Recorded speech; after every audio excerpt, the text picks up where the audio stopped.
Here I am in lovely Portland, Oregon for the Portland Retro Gaming Expo that took place at the Oregon Convention Center on October 18 through October 20th, so Friday through Sunday. It was actually almost 2 decades since I was last in Portland, so it was nice to get back and visiting not only the convention center for the first time, but also attending the very first Retro Expo that I've ever attended to. The ticket process was really easy. I bought my tickets online and all I had to do was wait in a very short line. They scanned my ticket and I got my badge and I was ready to go. I started out on the top floor of the convention center, which is where all the speakers and various sort of seminars were taking place. There were definitely some lines for some of the bigger speakers, so I took a quick look at who all was speaking today and made a note of it so that I could attend later on. But I really wanted to get downstairs to the show floor and first off say hi to Frank Cifaldi and the rest of the Video Game History Foundation guys and see what they had set up for this special event. This year the focus was on Game Boy, but they also had this very awesome exhibit of a complete Sega Genesis collection. I believe it's just North America, but it's all complete in box, sort of lovingly donated for this event by John Hancock, who also has a huge assortment of complete sets for the Atari Jaguar, Sega CD, and his Nintendo Entertainment System, amongst others. So he has managed to amass quite the collection. The Game Boy setup, the history of the Game Boy, was really neat. They had a lot of different marketing materials and kiosks from back in the day, a breakdown of the different variations of the Game Boy, a lot of the promotional material for games, and some of the toys that went along with that. It was really neat, especially if you're a fan of handheld gaming done by Nintendo. We had this one thing in the corner, which was the history of the Portland Retro Gaming Expo, and it was kind of neat to see how it evolved back from the 1998 and even earlier, I believe, and sort of the flyers and the pamphlets that were handed out in its early days. In this corner, there was a neat collection of Nintendo jackets. I wouldn't mind actually having this Link one, which was pretty awesome. And then they had a variety of just interesting Nintendo stuff, magazines, strategy guides, collectibles, and just interesting tidbits from history. But in this corner right here was a setup that reflected kind of the people who handled the 1-900 calls, tip lines basically at Nintendo. And they had all the materials and stuff, and you could kind of see what it was like to work there at Nintendo, answering the calls and giving people tips and advice about games. After that, I kind of headed directly over to the vendor area because I was really eager to see what was available for purchase and stuff, and I was honestly overwhelmed. There was literally so much of everything, and I just didn't know where to begin, quite honestly. Since this was my first Retro Expo, I kind of just walked around aimlessly taking it all in first before trying to figure out exactly what I wanted to do. I knew that I wanted to complete my Wii U set. There were only 2 more games I needed for the Wii U set, which was Game & Wario and Sonic and Mario at the Rio Olympics. And despite having worked on Rio Olympics when I was at Sega, I never got a copy of the game because it was released after I had left Sega. So it remained one of the ones that I needed, and the prices on those have been slowly going up. So I was happy to at least get Rio Olympics at the convention, but I still need to get Game & Wario. Unfortunately, since the focus of the show is mainly on very retro consoles, especially 8-bit and 16-bit and even N64, it was really difficult to find many Wii U games at all. So that was a little bit disappointing. But I did love the selection of other game consoles that were represented here at the show.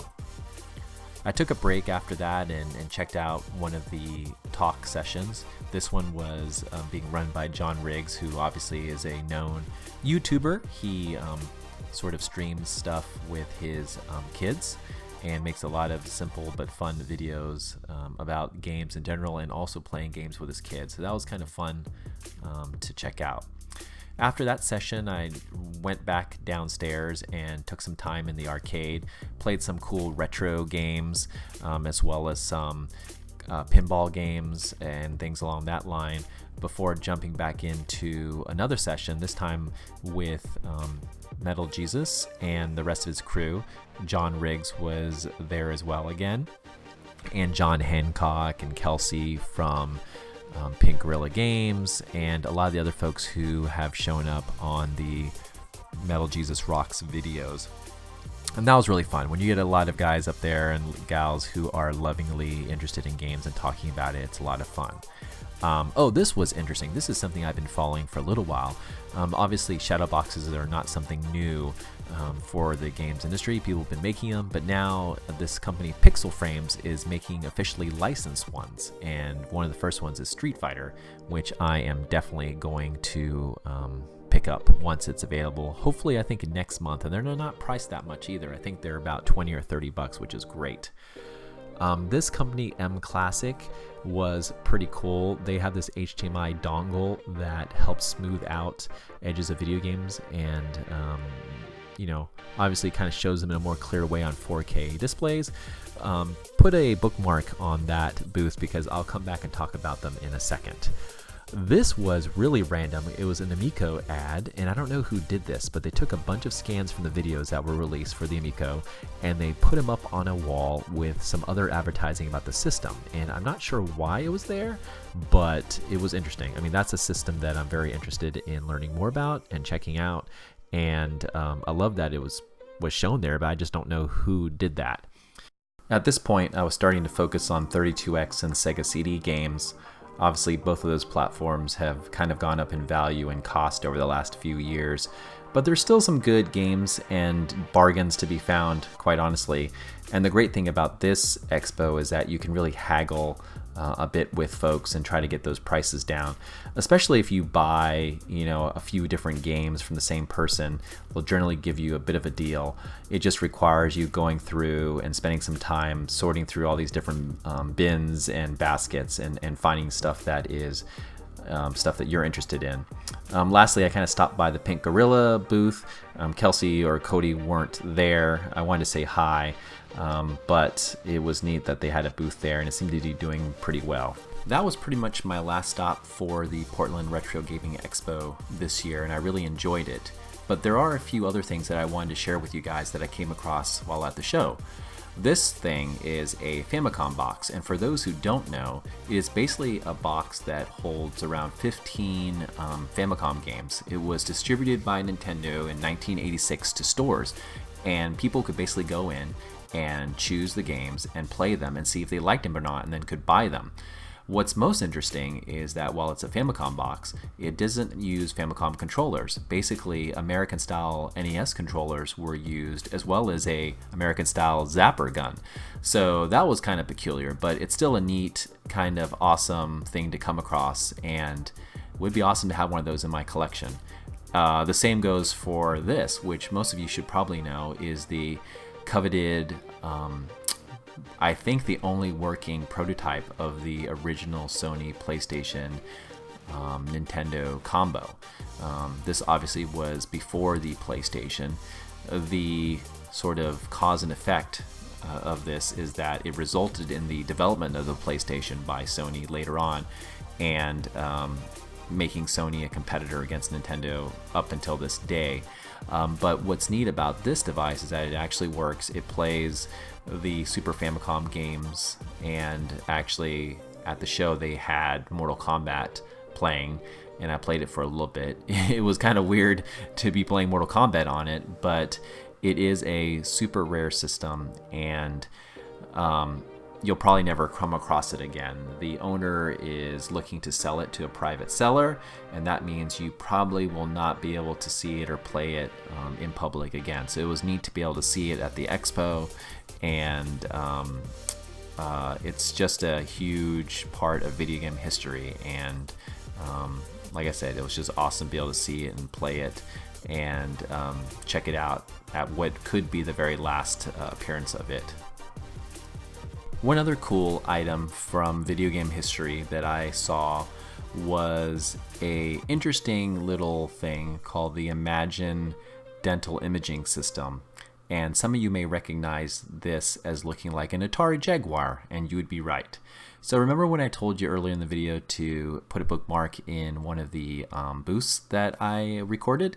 That booth, which is the M Classic booth, the owner of that owns this, and there aren't that many of them. But basically, when the Atari Jaguar went belly up and Atari kind of went bankrupt, the shell for it was sold off, and eventually a dental equipment firm bought the rights to use the shell and manufactured this thing. And like I said, not many were used, but basically it is a device that could be used to take images of people's teeth, and then those data files could be exported and brought over to a computer to be analyzed.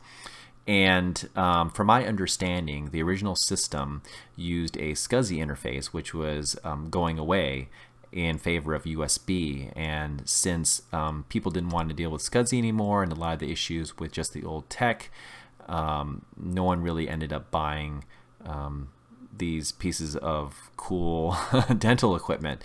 And so very few were made, and especially even fewer were sold, and it kind of just faded out and disappeared. But a few lucky folks have managed to get their hands on these, and it was nice to be able to kind of hold it and look at it and sort of see how the Jaguar shell fit into all this. And what's interesting is actually if you lift it up, they didn't even bother modifying the molds that much. You can actually still see the openings for the controller ports at the bottom of the console shell.